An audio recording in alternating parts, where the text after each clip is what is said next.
I'm sitting in the parking lot of a JCPenney, well, of a mall, and I guess in virtue of that, of a JCPenney. Actually, this JCPenney on the outside looks very run down and weather worn. If you can see the siding, it looks like it looks like there's been a fire. It's like all charred. It looks how I feel. I'm sitting in the parking lot of a mall at 9 a.m. waiting to go to an interview. Here's the phone that I'm taking all my interview calls with. What happened there? Oh, that was thrown out of a second story window by someone who should know better. This is my first real Java development programming interview. Ask me if I really, really, really ultimately want to be doing Java programming. The answer is no. However, I got these 4 kids that are my life, and there's a certain point as a man, probably earlier for other people than for me. I'm a late bloomer, but there's a certain point where you just go, okay, what is the best thing that I could do to make life most stable and most possibly enjoyable and fulfilling for the people who depend on me? And for me, it was like, well, I think I have kind of a head for programming. You know, when my mind is not in a vice grip with the pressures of life, I think I have a head for programming. It's not where my passion is. I'm probably way more of an artistic person than I am a technical person, but I do have the head for technical stuff when the vice grip is not squeezing. But you get into one of these interviews and the vice grip starts squeezing because you're expected to talk and speak the language and know the terminology. And when the vice grip is not squeezing, I do. But when I'm thinking about everything that hangs on the line, I know it's just going to go right out of my head. So I'm sitting in this car in a parking lot of a JCPenney. I probably look pretty odd because there's no other cars in this parking lot. I guess the mall's not open yet. But I'm waiting to go to this interview. It was lined up for me last night when I got the text about it, and I said, yeah, I'll take it. I know I'm not ready for it, but it's exactly what I'm looking for. And I'm either going to nail this or bomb it. If you had to make that determination strictly on the basis of my shoes,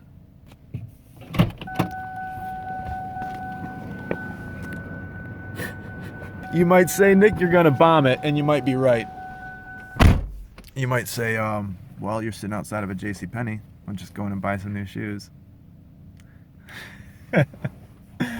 God bless you for thinking it's that easy. This is my channel. It's not about programming. Obviously, it's like, what do you do? What are you talking about programming in your tech career when you're trying to do personal training for people? Well, my channel is about people who depend on you to be strong and grind it out and figure out a way when it feels like everything in your life is working against you.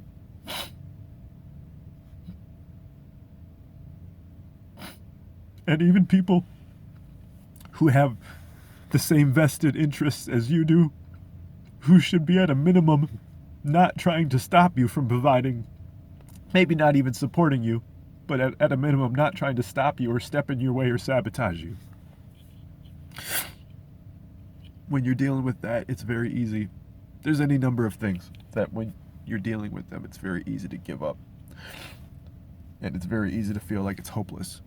And if you could just go into that interview and talk the way you know you're capable of talking about the things you know you're capable of talking about without all these things squeezing your brain like Joe Pesci in that vice grip in Casino, you know you could nail it, but you'll never get to that point. You'll never have that clean slate to start with. So at some point, you just got to say, I'm going to go in there and make a fool of myself. Fine. And they're not going to understand that I'm probably only making a fool of myself because of the pressures I'm under right now. And the reason you got to do that is because there's people who depend on you.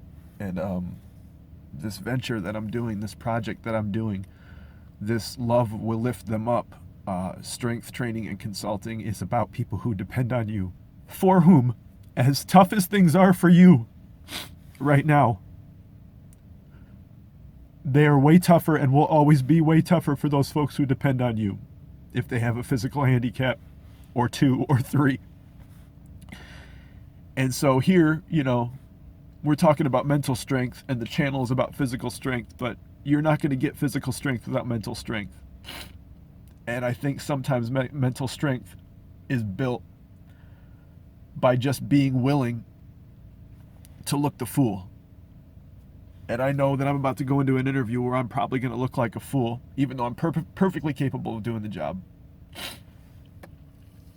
And I've been working my ass off between 3 and 8 a.m. every day for God knows how long, years, learning this stuff that I want to be able to go in and talk coherently and intelligibly in an interview like this and talk about. And I know I'm going to fall on my face, and it doesn't matter because, well, to switch back over to the other side of the metaphor, I can walk. And if I do, I'll get up and walk again. If I do fall, that is. I'm not trying to be all inspirational guy. I'm probably the last person in the world that should be inspirational guy. I tend to get pretty down on myself and my situation because it's hard. But again, once you're in that position in life where someone who will never have the abilities you have in their wildest dreams depends on you. You got to embrace looking like a fool. You got to embrace the falls, you got to embrace the bruises, you got to embrace the failures. I fail so much. And you just got to keep grinding. So I'm going to let you know how it goes.